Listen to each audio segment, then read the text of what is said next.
भारत आणि पाकिस्तान यांच्यातला व्यापार बंद आहे असं असतानाही मुंबईत तब्बल 12 लाख रुपयांचा पाकिस्तानी बनावटीचा माल सापडला। मुंबईच्या क्रॉफर्ड मार्केटमध्ये मेड इन पाकिस्तान लिहिलेली सौंदर्य प्रसाधनं मोठ्या प्रमाणात आढळून आली आहेत। पोलिसांनी या ठिकाणी छापा टाकत कारवाई केली आहे आणि या प्रकरणात अमन बादशाह खान या व्यक्तीला अटकही करण्यात आली आहे। जप्त केलेल्या मालात पाकिस्तानी बनावटीच्या ब्युटी क्रीम, साबण आणि सीरमचा समावेश आहे।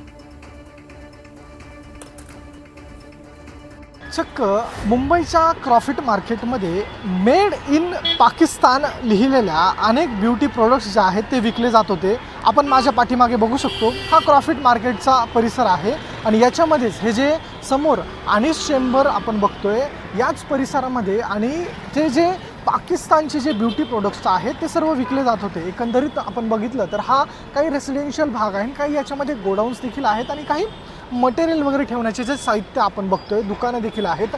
याच ठिकाणी मोठ्या प्रमाणात म्हणजे जवळपास 12 लाख रुपयांचं हे जे ब्युटी प्रोडक्ट्सचा जो साठा आहे तो MRA पोलिसांनी, MRA मार्ग जे पोलीस आहेत त्यांनी आपण बघितलं तर जप्त केल्याचं पाहायला मिळतं। एकंदरीत सर्व प्रोडक्ट्सवरती मेड इन पाकिस्तान असं लिहिलं गेलेलं होतं। एकंदरीत भारत आणि पाकिस्तानचा व्यापार बंद आहे आणि अशातच पुन्हा आणि त्यातल्या त्यात मुंबईमध्ये जर अशा प्रकारे मेड इन पाकिस्तानचे ब्युटी प्रोडक्ट्स विकला जात आहेत तर कुठेतरी सुरक्षेला बाधा यामुळं पोहोचतोय। या परिसरामध्ये ते प्रोडक्ट्सची खूप चलती देखील होती अशी पोलिसांना माहिती मिळालेली आहे। त्या अनुषंगानं पोलिसांनी या ठिकाणी छापा मारला आणि मोठी कारवाई केल्याचं पाहायला मिळतंय। कॅमेरा पर्सन सचिन सावंतसह मीर्ती गणाकवार, NDTV मराठी, मुंबई।